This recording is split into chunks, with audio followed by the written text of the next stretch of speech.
Don't mourn all the loss, I feel alive. Let's say we try. I don't wanna fight. Always coming back to you. I don't really mind staying all night. Yeah, it's always been you. C'est parti. Bonjour Ophélie. Bonjour. Merci d'être là pour Créola, de répondre à nos questions. Merci parce qu'on à en vous. a beaucoup, on a envie d'en savoir plus sur ta nouvelle aventure, puisque tu vas représenter la Guadeloupe à Miss Univers. Donc pour toi, ça représente quoi justement? Représenter la Guadeloupe à Miss Oui. Univers. Mais déjà, juste d'être avec vous, ça représente énormément pour moi. très Parce que j'ai commencé aussi avec vous. Voilà, mes premiers shootings photos en tant que mannequin sur les plages de la Guadeloupe, à tester plein de choses avec le Créola. Ok. Vous faites partie aussi de cette histoire, de ce monde artistique dans lequel j'ai commencé à évoluer sur nos îles en fait. Et que Oui. j'ai pu me professionnaliser à Paris. Mais sinon, que représente Miss Univers pour moi? Je pense que c'est un rêve un peu fou, encore. Et le fait que je m'autorise encore à rêver, malgré les différentes expériences que j'ai pu avoir auparavant. On m'a dit, pas beaucoup de personnes, parce qu'au final, tout le monde est quand même très enthousiaste de cette participation, mais t'as pas peur de retourner dans ce monde-là après tout ce que tu as fait? Et en fait, je m'interdis juste pas de rêver, j'ai envie de kiffer encore. C'est pas parce que on commence, je m'approche, je dirais pas que je m'approche de l'âge adulte. J'ai 26 ans depuis quelques jours. Ok. Mais je veux encore pouvoir avoir des étoiles dans les yeux, pouvoir m'amuser, pouvoir rencontrer d'autres femmes. Et surtout, qu'est-ce que ça représente au-delà de tout ça, de mon expérience personnelle, c'est mettre en avant nos îles de la Guadeloupe sur le plan international. Oui. On a déjà beaucoup de succès. Voilà. Terre de champion, n'oubliez Bien pas. sûr, bien évidemment. N'oublions pas notre surnom, terre de champion, terre de talent, terre de beauté. Oui. On sait quelles sont les capacités des Guadeloupéens à vouloir atteindre la première place. Mhm. On est connus pour ça, je pense. Et je pense que dans ces concours de Miss, ils ont besoin de savoir où se place la Guadeloupe sur une carte aussi. Oui, c'est ça. Parce que l'Europe nous connaît, la France hexagonale nous connaît. On est des personnes qui marquons l'histoire française. Mais j'aimerais qu'ils sachent vraiment qui nous sommes, où est-ce qu'on se situe, quelle est notre culture, notre histoire. Je le fais pas que pour moi. Je le ferai vraiment Voilà. pour tous les Guadeloupéens et pour toutes les personnes qui se reconnaîtront en moi, évidemment. Parce que Oui. le but, après, c'est de décrocher les étoiles et de représenter tout le monde. Mais on n'y est Oui, pas encore. oui, bien sûr, mais on y est bientôt. Donc, qu'est-ce que tu voudrais justement? Tu parles de la culture, tu parles de savoir où est la Guadeloupe, qu'est la Guadeloupe, mais est-ce que tu voudrais en particulier quelque chose, laisser une empreinte justement lors de ton passage à Miss Univers, puisque c'est aussi un lieu où on va te découvrir, bien sûr, mais découvrir une culture. Est-ce qu'il y a quelque chose en particulier que tu voudrais qu'on retienne? En fait, ce que j'aimerais qu'on retienne, le message global, c'est parce que je sais qu'on est un petit territoire. On ne choisit pas d'où l'on vient, où est-ce que l'on est, nos origines, qu'importe. Et je veux pas que les gens pensent que parce qu'on vient d'un petit territoire, nos ambitions doivent être définies par la superficie de là d'où on vient. Et Ça va donc, être petite. Non. c'est ça. On peut rêver grand. On peut rêver grand même lorsqu'on est insulaire, et justement parce qu'on est insulaire, on est tellement courageux, je pense. Je veux pas forcément parler au nom de tout le monde, mais cette Pourquoi? écharpe me donne un petit peu le droit de... Voilà, tout à fait. Tu peux. Mais je sais que par exemple nos jeunes Guadeloupéens sont très courageux, partir d'ici, aller voyager jusqu'à Paris, à Montpellier ou dans d'autres villes, même jusqu'au Canada ou dans d'autres pays d'Europe. On est très courageux déjà de sauter le pas, et justement je veux illustrer leur courage avec cette participation qui paraît complètement folle, parce que voilà, ça va être difficile de s'illustrer devant les mastodontes qui vont se présenter à cette élection. Il y a des pays qui sont là depuis tellement longtemps, d'années, ouais. mais ça ne me freine pas. Au contraire, justement, j'ai tout à montrer. J'ai tout à montrer, et ils vont tout découvrir aussi avec moi. À travers mes mots, mon histoire, tout va être nouveau.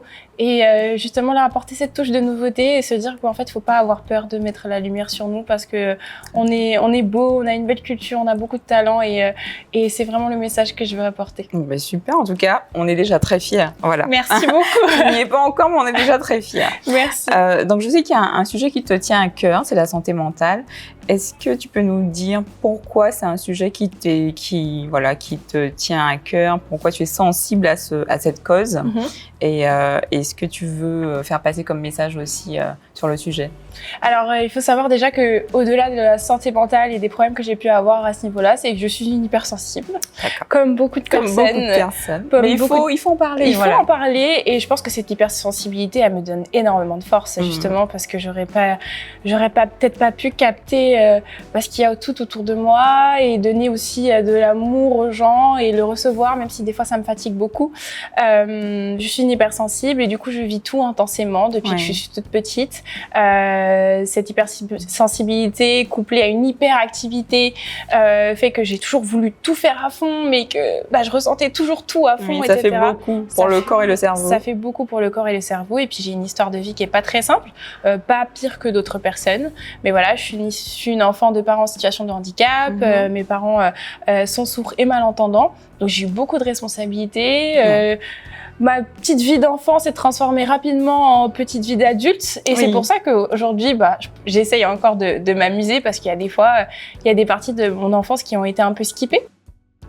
Donc, pourquoi je m'intéresse à la santé mentale? Parce que, comme vous savez, je suis dans un milieu artistique. Le mannequinat, la création de contenu, c'est des milieux avec beaucoup de pression. C'est des activités passion aussi. J'ai de la chance de vivre de mes passions, et ça, c'est un luxe, c'est vrai. C'est un luxe, mais je pense que pour tous les entrepreneurs, d'ailleurs, qui sont passionnés par leur métier, on ne compte pas nos heures, on compte pas... on se donne à fond. C'est ça. Trop parfois, jusqu'à la rupture, et c'est ce qui s'est passé pour moi. D'accord. C'est ce qui s'est passé pour moi, et aussi malheureusement, la vie, en tant que jeune femme adulte, j'ai croisé le destin, le chemin de personnes pas très bien intentionnées, et malheureusement, les violences conjugales psychologiques ont fait partie de mon parcours. Et c'est tout ce que je voulais éviter. Je voulais éviter. J'ai aussi eu beaucoup de violences quand j'étais plus jeune. Et je me suis dit, mais parce que moi j'ai vécu ça, je ne le referai pas. Donc, c'est ce qu'on se dit. On essaye de changer un peu notre trajectoire et d'éviter ce genre d'histoire. Et malheureusement, je suis tombée là-dessus.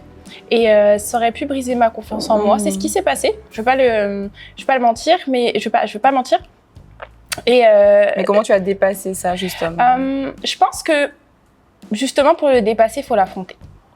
Parce qu'on peut pas dépasser nos traumas, nos douleurs sans les affronter. Au bout d'un moment, je me suis dit ça servait à rien de masquer par des sorties, par le travail, parce que du coup je me suis plongée dans le travail à me dire c'est pas grave, de toute façon je suis forte, je vais affronter tout ça. Et puis on essaie d'oublier aussi. C'est ça. Et essayer d'oublier, ça a duré pas très longtemps. En fait, je me suis tout de suite mis dans le dur en mode maintenant. Arrête de sortir, d'aller voir tes amis, de te camoufler à travers tout ça. Et une fois que tu es chez toi, affronte la douleur toute seule. Parce que tu pourras pas, enfin je suis pas toute seule, mais tu pourras pas tout faire toute seule. Et la façon dont je me suis recentrée sur moi, j'ai ralenti le temps. J'ai arrêté un peu tous les événements qui me prenaient trop d'énergie. D'accord. J'ai médité, j'ai prié, je m'en suis remis à quelque chose qui était plus grand que moi, parce que sinon j'aurais pas pu tenir. Et après, c'était petit à petit, step by step, changer tous les aspects de mon environnement qui me dérangeaient. J'avais besoin de déménager pour prendre un nouveau départ, j'avais besoin d'aider certaines personnes de ma famille pour moi aussi me sentir mieux. Et en fait, j'ai accepté toutes les étapes de ce processus et je les ai définies. Et je savais qu'en les passant une par une, ça allait aller mieux. Wow. Et c'est ce qui s'est passé.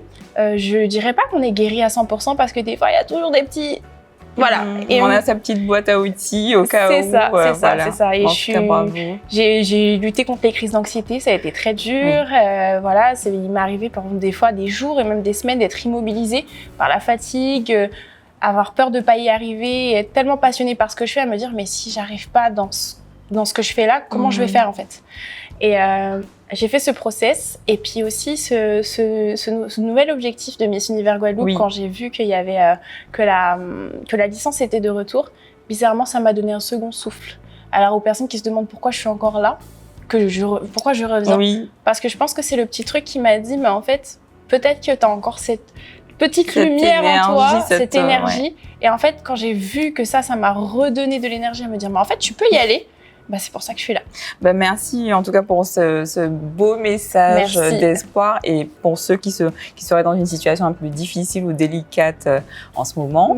Oui. Et bravo pour ce courage Merci. d'affronter et d'aller au-delà Oui. des choses négatives de la vie. C'est vrai, Parce qu'elles c'est font vrai. partie de la vie. Mais le positif prend le dessus Oui. et ça, c'est le plus important. Mais il faut travailler, hein. C'est pas un petit travail, hein. C'est tous les jours un petit peu. Faut pas être trop exigeant. D'accord, très bien. Bah justement, tu es perçue comme un modèle, un rôle modèle pour beaucoup de jeunes filles, pour beaucoup d'antillaises, et aussi du fait de ta médiatisation et des différents événements auxquels tu as participé. Quel est le message que tu veux leur faire passer? Peut-être de confiance en soi, comme tu disais, ou un autre message que tu as envie qu'elles retiennent? Bah, le message que j'aimerais leur faire passer, c'est que ça paraît toujours répétitif, mais avec tout ce que j'ai vécu là aujourd'hui, malgré tout, j'ai toujours l'envie de me dépasser. Ok. Et je pense que c'est l'amour de soi qui me fait essayer enfin, j'ai tellement travaillé sur moi-même aujourd'hui que cet amour-là que j'ai pour moi me permet d'aller au-delà de toutes les préconceptions qu'on peut avoir dans la société pour les femmes, etc. Et du coup, je pense que pour ces jeunes filles-là, je leur dirais de s'aimer en premier. Est-ce que c'est ce que tu dirais à la petite Ophélie qui aurait 10 ans, par Oui. exemple? Oui, parce que la petite Ophélie, et même jusqu'à aujourd'hui, elle donne et elle donne toujours trop aux Ok. autres.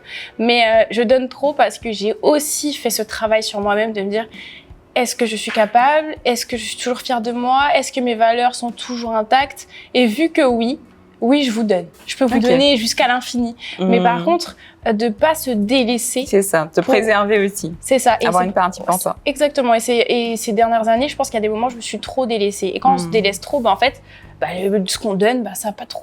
Il n'y a rien dedans. Enfin, Mais y a pas de... y a pas de valeur. Je te c'est donne peu un petit vide. truc, mais voilà. Du coup, je pense que je leur dirais de s'aimer en premier temps. Mhm. Et même si parfois ça peut créer des conflits, etc., parce qu'on se retire, on prend soin de soi, même la famille, les amis peuvent ne pas comprendre. Mhm. Mais prenez soin de vous et après on verra. Après, vous serez capable de tout faire parce que Oui. vous aurez de l'énergie, vous serez souriante, vous aurez Confiante. du peps, voilà, confiante. Les entretiens, vous allez les avoir parce que vous êtes au taquet. Donc voilà, l'amour de soi en premier. Ok, très bien, bah merci. C'est un beau message. Alors, en tant que femme créole, femme caribéenne, femme antillaise, quelles sont les caractéristiques, tu penses, qui sont propres à la femme antillaise? Propre à la femme antillaise, je trouve que il y a un truc que j'aime bien et qu'en fait, en même temps, j'aime pas, c'est quand on dit que les femmes antillaises sont potomitantes. Ah oui, ça, j'avoue que moi, j'aime pas trop. Ouais, Parce que ça veut dire qu'on prend tout. c'est ça. Ouais. Et il y a des aspects positifs à ça parce qu'au final, on est quand même des femmes, on a quand même du caractère, on sait s'affirmer, je pense, on sait dire les choses. Et en même temps, on n'a pas à tout prendre. On a le droit d'être des femmes, savoir, on a le droit. Les gens doivent. Enfin, je dis pas les hommes, je dis les gens doivent prendre Oui, soin en de nous. général, ouais. Et du coup, cet aspect caractériel, même si moi je dirais qu'il se ressent à travers ma détermination, je dis en tant que femme afro-caribéenne, je suis déterminée. Et je pense que c'est mon côté afro-caribéen, je dis pas que les autres ne le sont pas. Donc ça, j'en suis très fière. Mais je pense que ces dernières années, justement, ces 5-6 dernières années où j'ai vécu des choses pas très cool, j'ai accepté cette sensibilité qu'une femme afro-caribéenne peut avoir et a le droit d'avoir. Exactement. Et a le droit d'avoir et ne pas toujours devoir tout porter gérer, sur tous ouais. ses épaules, etc. C'est pas facile, c'est un process qui prend du temps. Mais du coup, ouais, la femme caribéenne, elle est créative, elle est joyeuse, elle est pas je suis énervée, tout ça, moi ça me saoule. Non mais c'est vrai. Elle est Non. joyeuse, elle est créative, elle est fière de ses racines, elle est Ouais, ancrée dans sa c'est terre. ça. Et elle a besoin qu'on la respecte et qu'on lui laisse l'espace d'être une femme, en fait, justement, et de plus tout porter sur ses épaules. Ouais. Je pense que c'est Mais ça. je suis totalement d'accord. Très bien. C'est vrai que le côté femme potomitan, c'est un peu trop réducteur et ça élague un peu le côté sensible C'est ça. aussi, dont on a besoin de montrer, on a besoin d'être soi. C'est ça, exactement. Tout à fait. Alors, est-ce que tu as une définition de la beauté aujourd'hui après tout ton parcours dans le milieu de la beauté, que ce soit l'univers des Miss, l'univers du mannequinat, aujourd'hui, c'est quoi pour toi la beauté ultime? Je pense que la beauté ultime, je le disais il y a pas si longtemps, c'est la beauté de l'âme, en fait. Ouais. Parce que la beauté physique, déjà, elle est très subjective en fonction de chaque pays. Et c'est ça qui est assez cool dans les concours de beauté, c'est que il n'y a pas vraiment de concurrence. On est toutes différentes. On a toutes des ethnies, des traits, des looks, des styles différents. Et donc, en fait, comment veux-tu définir la beauté à travers tout ça? C'est pas possible. Mais ça sera la femme qui aura peut-être le plus confiance en elle. Ça n'a rien à voir avec le physique, qui saura le retransmettre et montrer vraiment la beauté de ce qu'il y a à l'intérieur d'elle, qui pourra peut-être aller jusqu'au bout. Il n'y a pas que ça, mais évidemment. Mais ça peut faire la différence. Ça peut faire la différence, et la beauté de l'âme, elle est totalement éternelle. Ah oui. Même si il y a des hauts et des bas, il y a des moments difficiles, ce qui vous caractérise dans votre cœur, normalement, c'est pas censé changer, ou du moins ça évolue dans le bon sens. Et pour moi, la vraie beauté, c'est ça. Ça paraît un peu nunuche, mais en même temps, c'est une beauté qui n'est pas. Il n'y a aucune prise sur. Le temps n'a pas de prise sur elle, et puis elle est intérieure. Exactement.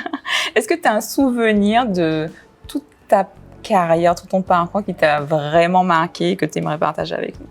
Un souvenir? Ouais.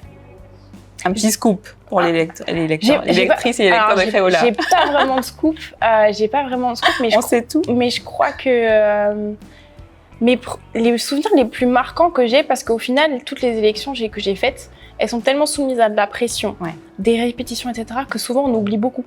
On oublie, en fait. Ça passe vite. Ça passe tellement vite que ça paraît comme un flash. Et il y a beaucoup de filles qui vont te dire, en fait, je me souviens pas de l'élection, je vais me souvenir du début et de la fin, mais le milieu, c'est un... Le moment. Ouais, le moment, tu oublies parce que t'es trop concentré, tu deviens un robot, en fait. Mais par contre, je pense que mes premiers pas aux Antilles, mes premiers défilés, mes premières confrontations, en fait, que ce soit avec le public, à faire des défilés à Basse-Terre, avec des centaines et des centaines de personnes, et ces premières pressions, en fait, que j'avais, et j'étais déjà très fière d'être guadeloupéenne, et je crois que ça, c'est ce qui me marquera toute ma vie. D'accord, très bien. Ouais. Et est-ce que tu as un petit mot pour les lectrices et les lecteurs de Créola? J'ai commencé avec les lecteurs de Créola, en vrai. Vous faites partie de cette histoire. Et donc, en vrai, rendez-vous au mois de novembre pour représenter la Guadeloupe, la Caraïbe au plus haut. Et j'espère compter sur vous, sur votre soutien. Et qu'importe ce qui se passera, en fait, je suis tellement fière de vous représenter qu'il n'y a que du positif. Donc, suivez-nous, suivez Créola. Bien sûr. Et puis, on sera là pour te soutenir. Merci beaucoup.